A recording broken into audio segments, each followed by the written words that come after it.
is of vital importance. And when one is in a hurry, it is sometimes necessary to take a shortcut, which was the case this particular evening. There are men in London who, out of shyness or sourness, have no wish for the company of others. Yet they are not averse to comfortable chairs and the latest reading material. For their convenience, a club was started which forbade its members from taking any notice of each other. If a member talked, it was a black mark against him, and 3 such marks rendered him liable to expulsion. Sherlock Holmes was neither shy nor sour, but he joined the St. Denis Club because he found the atmosphere soothing. True, I'd always been diligent about not disturbing him here, but tonight I had come on a matter of the greatest urgency.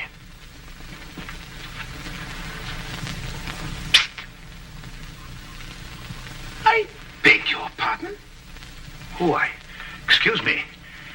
I thought you were Sherlock Holmes. That's not the point. You talked. Well, I only went... You went psst, and that's the same thing. Mr. Grundy. Take this gentleman's name. Your name, sir? Watson. Dr. John Watson. But you made a mistake. I'm not a member of your club. Not a member? How did you get in? Well, Brandy? You'll accompany me out, sir. I'm here on very urgent business. Our constitution forbids talk of any kind. Follow me, sir. And I'd like you to understand I'm not the sort of man who enters a club like this uninvited, but the circumstances happen to be extraordinary. Holmes!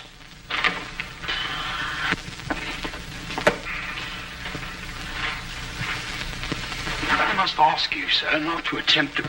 I don't believe such an incident has ever occurred before. Well, really? Holmes! I've never been so humiliated in my life. Why didn't you speak up in there? Because it's against the rules of the club, old chap. Oh, hang the club! This desire for privacy can go too far. What if an emergency arose? Yes, and perhaps to prevent that happening again, we'd better move down the hall a bit. Now, you were saying... What if an emergency arose? You can speak up now, Watson. What I'm trying to say is, what if an emergency arose and your presence is urgently requested? Nobody can put a hand on you. And I'm here, my dear chap. You just disproved that. Oh, really? I'm only isolated here from triviality. Well, there's nothing trivial about this. There's a man waiting for you back at the flat, a man by the name of Dubec, Claude Dubec. He's had an experience that'll make your blood run cold. What sort of an experience, Watson? He watched a man being tortured. Tortured? We'll find a cab outside. Yes. Come along, then.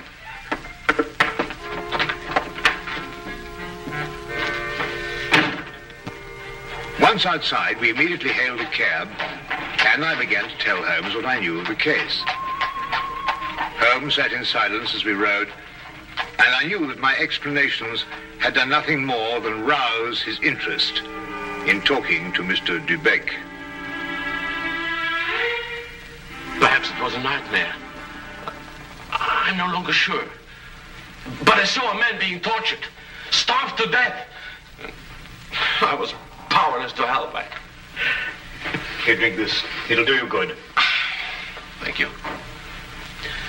Any true Frenchman will tell you that this brandy has to be sipped, savored, but if you'll excuse me once. Poor devil. Maybe he's still alive. Mr. Holmes, you must find him before it's too late. Monsieur Dubec, we'll do our best to help you, but first of all, you must tell us who this man was and how you came to meet him. His name was Charon. Paul Charon. And how we came to meet him. What day is today? Wednesday. Wednesday, then it was last Friday that it happened. You know, Mr. Holmes, I'm an interpreter. And I interpret nearly all languages. Now, since I'm French by birth, it is with this tongue that I'm principally associated. Now, I'm very well known in hotels, and it occurs frequently that I'm called for at the strangest hours by travelers who get into difficulties. Now, I was not surprised, therefore, when I heard shortly before 11 o'clock at night someone knock at my door.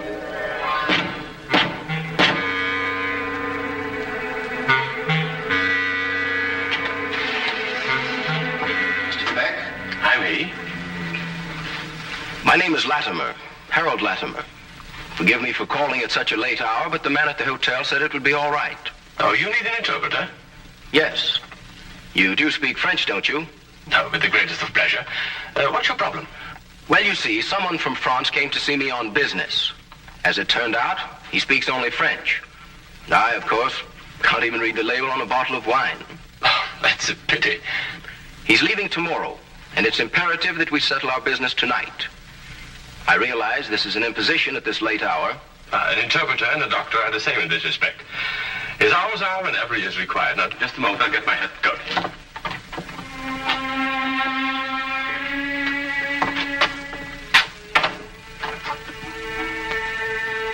Mr. Latimer had a cab waiting outside.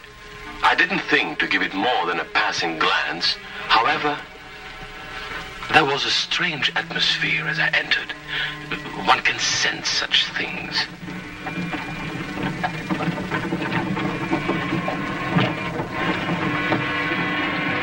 I must ask you not to. I beg your pardon? I prefer the shades drawn, Mr. Dubeck. But they cut out the view. That's exactly their purpose. You'll forgive me, but I have no intention of permitting you to see the place to which we are being driven. What is the meaning of this? We shall find out. Soon.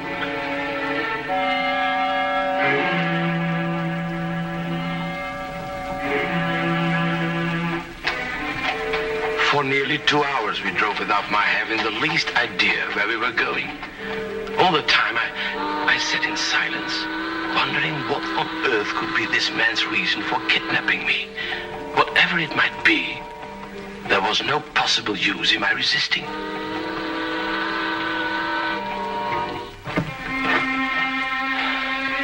We've arrived, Mr. Dubeck. You're aware this is kidnapping, Mr. Latimer? It is somewhat of a liberty, I admit. We'll make it up to you. You may get out.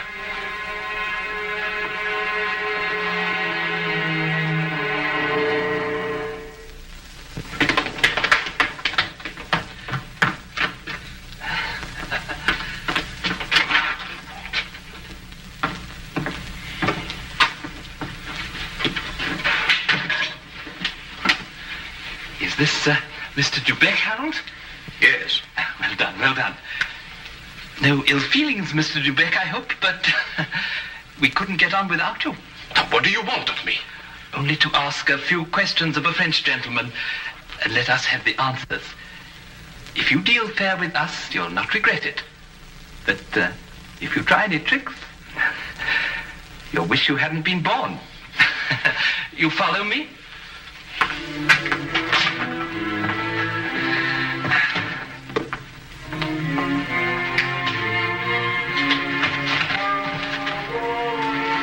We put him in one of these so as to move him more easily. What have you been doing to this poor man?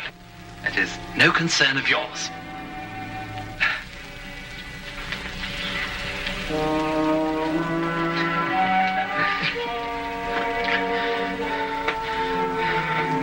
Feel better? Cochon.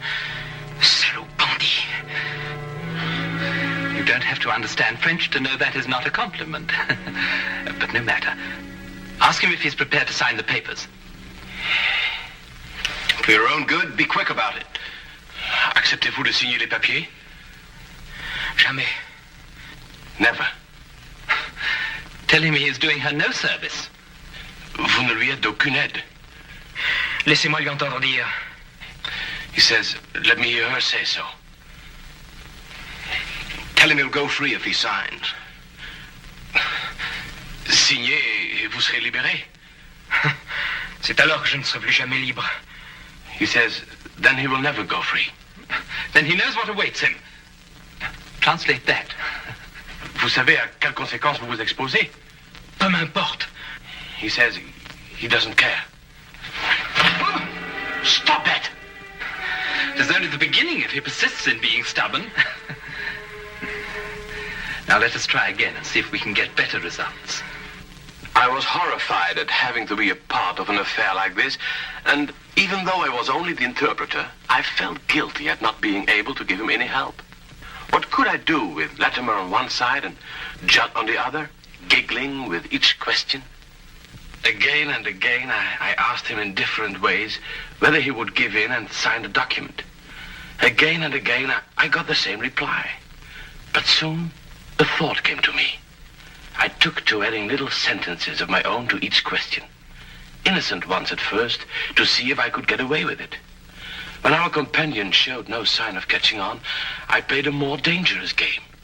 I asked him all about himself and learned that his name was Paul Charon. He was a stranger in London, that he didn't know what house we were in, that he was being starved to death. In another minute, I might have wormed the whole story out from under their noses, but for the interruption. Who is it? Oh, it's Micheline. The door is locked. Get rid of her. Give me the gun.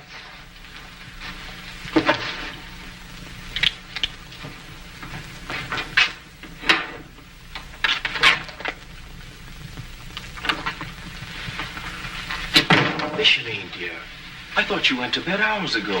I couldn't sleep at all. I can't think of nothing but Paul. Now, Micheline, there's nothing to worry about. But he should have been here 2 days ago. It isn't like Paul to do something like that. Something must have happened to him. Nonsense. I'll wager anything that he was delayed somewhere on business. Then he would have written to me.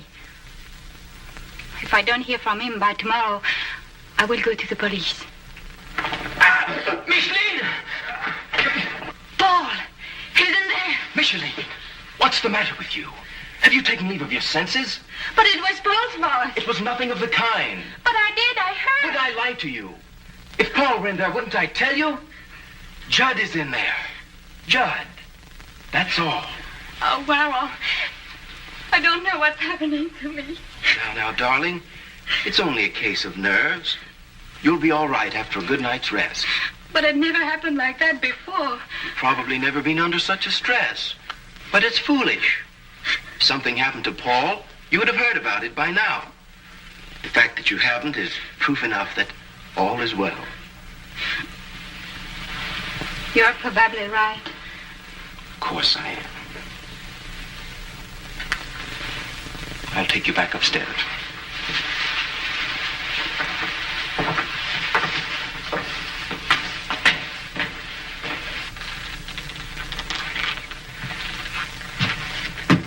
You perceive we have taken you into our confidence over some very private business.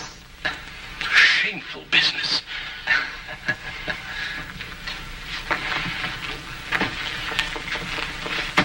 Necessary business. But it would not be to our interest if you spoke to anybody about it. Therefore, I am paying you a fee such as you have never before received in your life. There will be more the next time you come here. Thank you. However, I don't place all my faith in money. Therefore, I must warn you that if you speak to a single soul about this, we shall know about it. And you will pay for it with your life.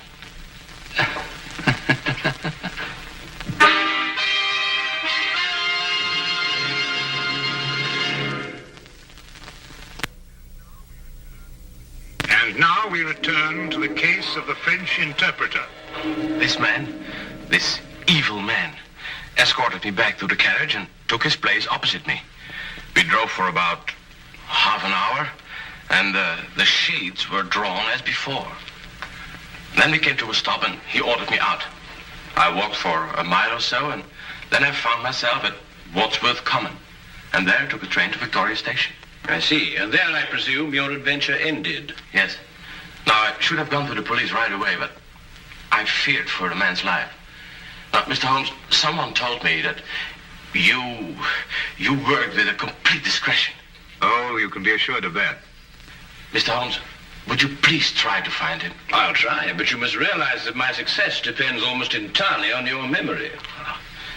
I've told you everything. Only everything you were able to see. I've told you everything. I repeat, Monsieur Dubec. Only everything you were able to see. I don't understand. Well, on the way to the house, you saw nothing because the blinds were drawn in the carriage. Uh-huh. But you could still feel and hear, couldn't you? Now, as you were going along, could you tell whether it was a rough or smooth road? Oh, yes, now I know what you're getting at. Well, during the first part of the trip, the road was smooth. Mm-hmm. And then we seemed to turn off on a country road. A country road? Yes. Now, when you were going along that part of the road, did you hear anything like cattle or poultry or sheep? Sheep? Yes, that's what I heard. Now, think hard. Was there anything else? Oh, no, I remember. I remember a horn. A foghorn. Something like a coal barge passing by. I see. Now, what part of the journey would that be exactly? Toward the end, I'm certain. Was there anything else that you can remember? No. Oh, yes, something about the house. Yes, we left the house and then we seemed to pass through a huge storage room. Yes. And under the floor, I heard something like rushing water. Water? Yes, a stream. It couldn't be, but that's what it seemed like. Thank you, Monsieur Dubec. I think I have all the information I require for the present. Have you already found out where he is? No, but I have all the facts at my disposal. It's now only a question of time. Please, Mr. Holmes, you don't give my name, because if they ever found out that I've been here... You can depend upon my keeping your confidence, Monsieur Dubec. However, I would urge you still to be on guard. I'll be careful, Mr. Holmes. Good. Thank you. Good night, Mr. Watson. Good night.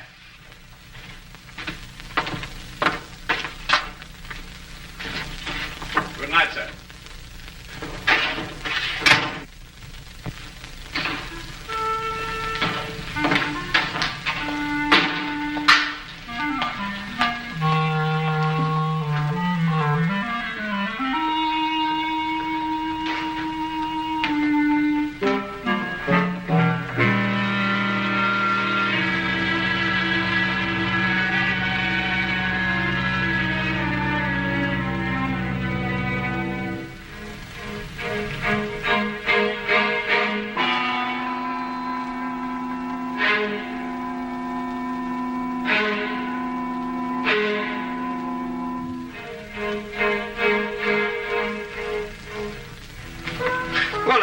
You were listening to what Dubec had to say. Have you any theories?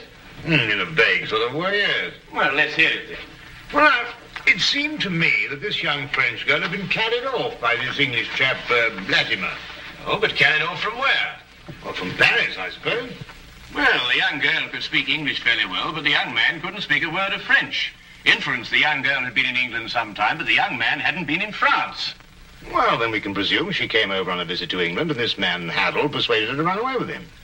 More than likely, Watson. Then this Charon, the prisoner, brother or guardian, decides to come over on a visit from France. He meets Latimer and his associate, and then for some reason decides against signing away the girl's fortune, of which he is presumably the guardian. The men then resort to force. Excellent, Watson. I'm quite certain that you're not far from the truth now. Well, it's only simple logic. Yes, and with simple logic, we'll find the house. It must be here somewhere. And when we finish translating the facts that Dubec has given us, an X will mark the spot. Now, let's see.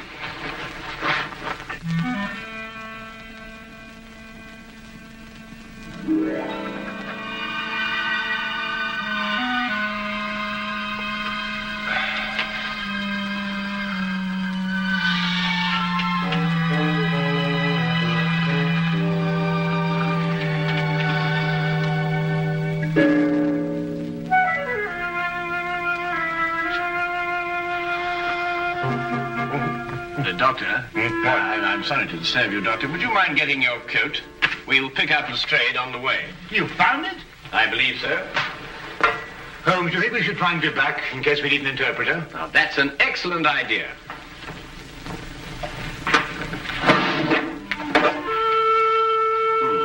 And from what I've heard, I believe these may come in handy. Right.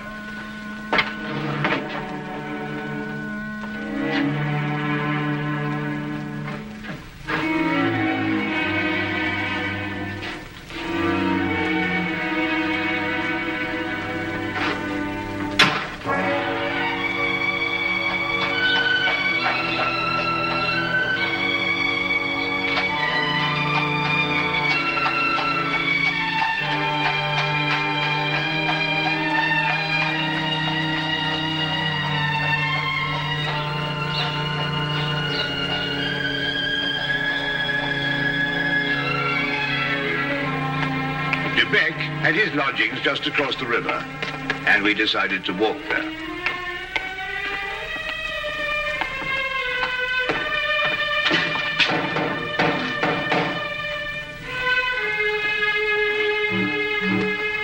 If you're looking for Mr. de Beck, he left about an hour ago. Can you tell us where? Well, I don't know. I only know he drove away with a gentleman in a carriage. Well, did the gentleman leave his name? No, sir. Was he by any chance a rather tall, handsome-looking man? Oh, no, sir. Was a little gentleman with glasses. Did nothing but giggle all the time. Thank you, madam.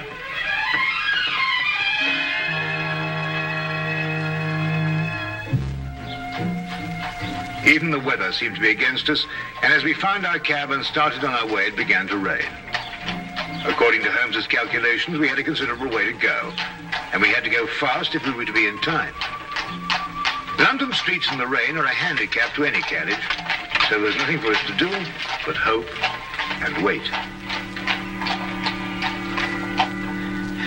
À manger. Comme de la manger.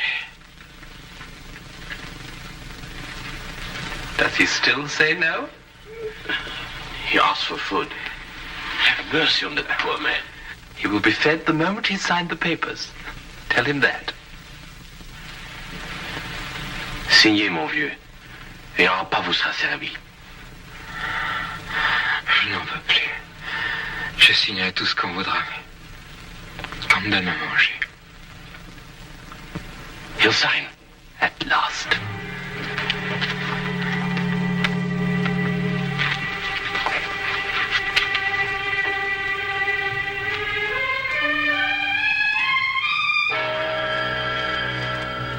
Now feed this man. It would be foolish to spare him, only to have to kill him again.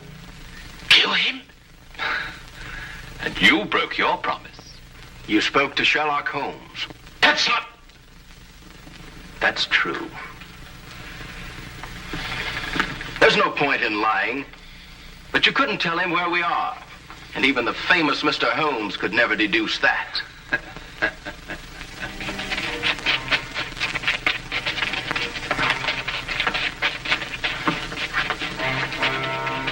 There's the men coming.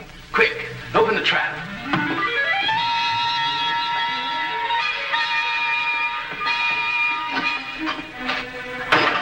All right, you two, down there.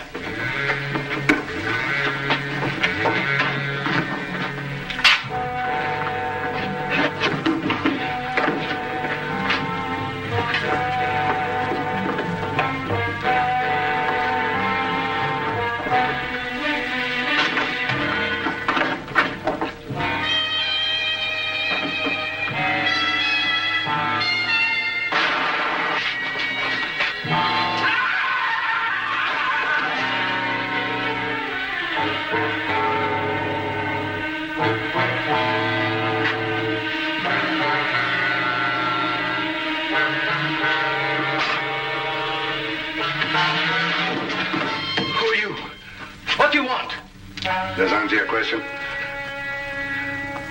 The property was rightfully mine. I'm her husband. It belonged to me. But he controlled it and wouldn't sign it over to me. He found out you were a thief. You can't take me to jail. I only tried to get what was coming to me. I'll see that you do.